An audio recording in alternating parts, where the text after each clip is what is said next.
کہ اس پر ایکشن لیا جائے. آپ نے ویٹ اسکینڈل پر آڈیٹر جنرل کی رپورٹ پارلیمنٹ میں پیش کی گئی, ایکشن لیا جائے. 300 بلین روپے اگین. محمد زبیر صاحب بھول گئے ہیں, وہ بھی قوم سے خطاب کرتے تھے, صرف یہ کہتے تھے بس آپ نے گھبرانا نہیں ہے, یاد آپ کو؟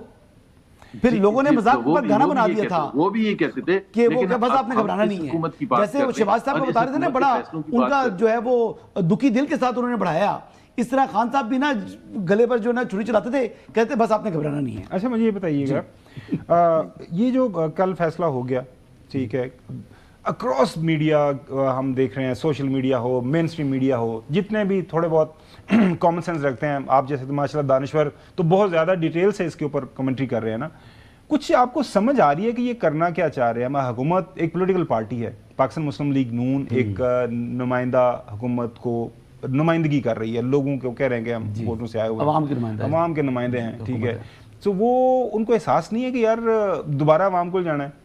مطلب یہ ہے کہ کوئی کامن سینس بندہ استعمال کر لیتا ہے لوگوں کے سامنے. یہ بڑی انٹرسٹنگ بات ہے خاوت, میں آپ کے پاس آتا ہوں اس کے بعد. جی جی لے لیں جواب, وہ انٹرسٹنگ بات ہے, حسن چہرے پہ اسمائل بھی ہے نا, تو میں خود جو تھوڑا سا جواب میں بھی دوں گا اس کا. جی سر بتائیں سر.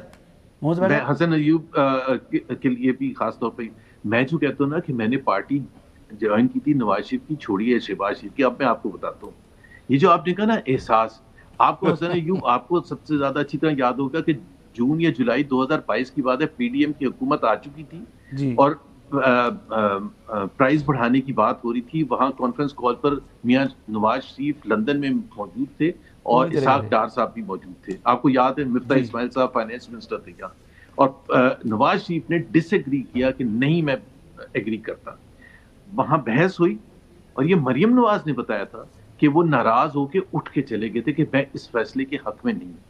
سو جب آپ رسپانسبل پوزیشن میں ہوتے ہیں نا, تو آپ کو وہ فیصلہ کرنا پڑتا ہے. یہ نہیں کہنا پڑتا کہ 2022 میں کپڑے بیچ کے پاکستان کے سارے پرابلم کو ٹھیک کر دوں گا, غریب عوام کے مسائل کو حل کر دوں گا. پھر آپ کچھ کر کے دکھاتے ہیں, پھر آپ پوزیشن لیتے ہیں, پھر آپ کوشچن کرتے ہیں. کیوں بھائی بنگلہ دیش نے بڑھائی ہے, آپ نے 2 سوال پوچھنے تھے, اور یہ جتنے بھی لوگ بابوز یا منسٹرز ان کے پاس گئے تھے یہ سمری لے کے, وہ بولڈ ہو جاتے ہیں کہ جب آپ یہ کہہ رہے ہیں کہ 28 دن کا ہمارے پاس آئل ہے, اور جو کہ ہم نے $60 یا $65 فی بیرل کا خریدا تھا, تو ابھی ہم $90 فی بیرل کے حساب سے کیوں پرائسنگ کر رہے ہیں؟ کہ جی ہمارا فارمولا, میں بتاتا ہوں کیوں, کیونکہ شرم نام کی چیز نہیں ہے ان کے پاس. دیکھیں شرم ہو نا تو وہ کبھی بھی اس کو 90 پر جو ہے وہ کاسٹ نہیں کریں گے. آپ نے 60 پر خریدا ہے تو یا 80 پر خریدا ہے تو آپ اس کا ریٹ لگائیں گے نا. لیکن اگر شرم ختم ہو جائے تو پھر حکومتیں ایسی کرتی ہیں. یہ پاپولر وائز جو ہے نا, آج جو لوگوں کا جو ایک نیریٹو نا, اس کے پیچھے نہیں چلے. حضرت یوسف جو سوال ہے, میری سوال ہے آپ سے یہ ہے, آپ کی سنگل فون کال کے اوپر چیف منسٹر ہوں, منسٹر صاحبان ہوں, میں دیکھتا ہوں کہ آپ کے پاس وی لاگ کے لیے آ جاتے ہیں, لا منسٹر صاحب, چیف منسٹر کے وہ سارے بلوچستان, باقی بھی آپ کے بڑے جو لوگوں کے ساتھ رابطے ہیں. میں کل سے آپ سے سوال پوچھنے کی کوشش کر رہا ہوں کہ یہ جو احساس والی بات ہے کہ شرم نہیں ہے, تو کہاں پہ شرم نہیں ہے؟ آرٹیکل 90 اور 91 کا تو آپ کو علم ہوگا, کولیکٹیو رسپانسبلٹی ہوتی ہے, اور بک جو سٹاپ کرتا ہے انگریزی میں, جو ماشاء اللہ آپ لندن میں رہ کے پڑھے ہوئے ہیں, تو book stops at the prime minister table کرتا ہے. لیکن یہ معاملہ فنانس منسٹر کے اوپر ہے. میں آپ کو اندر خبر دے رہا ہوں, میں آپ کو ہر اعتبار سے بتا رہا ہوں کہ یہ فنانس منسٹر ہے. Try to understand, prime minister نہیں ہے, یہ فنانس منسٹر ہے. فنانس منسٹر کچھ معاملات ایسے ہیں جو کہ مطلب اس میں تو ڈار صاحب بھی انوالو نہیں ہو رہے. ان کی جماعت کبھی آپ نے سنا تھا کہ اسحاق ڈار فنانس کے اندر انوالو نہ ہو؟ ویسے کون سی جماعت ہے اورنگزیب صاحب کی؟ اورنگزیب صاحب کی جماعت ہے جی خلیل الرحمان رمدے صاحب علی. نہیں تھوڑا آگے چلو نا, تو ہنس کتنا تو انسان ہوا. میں بتا رہا ہوں آپ کو. نہیں یہ کیا بات ہوئی زبیر صاحب, یہ اسحاق ڈار صاحب شریف صاحب آؤٹ ہیں, صرف اورنگزیب صاحب ہیں. یہ زبیر صاحب کو علم ہوگی. اچھا زبیر صاحب دیکھیں, میں بار بار اس لیے آپ کو یاد دہانی یہ کرواتا ہوں کہ آپ چونکہ اس حکومت کا حصہ رہے ہیں اور فیصلہ سازی کو آپ کو پتہ کہ کس طرح ہوتی ہے. پاکستان مسلم لیگ نون کے اندر اورنگزیب صاحب آ جاتے ہیں باہر سے, جہاں سے بھی آ جاتے ہیں, اس کے بعد وہ نون لیگ کا حصہ بنتے ہیں, اور حسن ایوب صاحب ہمیں یہ بتا رہے ہیں کہ تمام پاکستان مسلم لیگ نون کی قیادت انکلوڈنگ ان کے جو تاحیات صدر ہیں, وزیر اعظم ہیں, نائب وزیر اعظم ہیں, چیف منسٹر پنجاب ہیں, وہ سارے سائیڈ پر ہیں. اور اورنگزیب صاحب اس وقت طاقتور ترین فنانس منسٹر ہیں, نہیں لڑکھڑا رہے ہیں. اور پورے اورنگزیب صاحب جو ہے نا وہ عوام کی جو بد دعائیں ہیں جو نون کو مل رہی ہیں, وہ ایک شخص کی ہو سکتا ہے وہ چند مہینوں کے مہمان ہو. اور یار ابھی تو ہے نا، میں بتا رہا ہوں آپ کو، کوئی لمبا عرصہ مجھے ٹکتے دکھائی نہیں دے رہے، کم از کم میری طرف سے بات لکھیں، مجھے نہیں لگ رہا حسن اگر آپ موقع دیں. دیکھیں یہی ایک ڈفرنس ہے جو پاکستان مسلم لیگ میں اور دوسری پارٹیز میں تھا.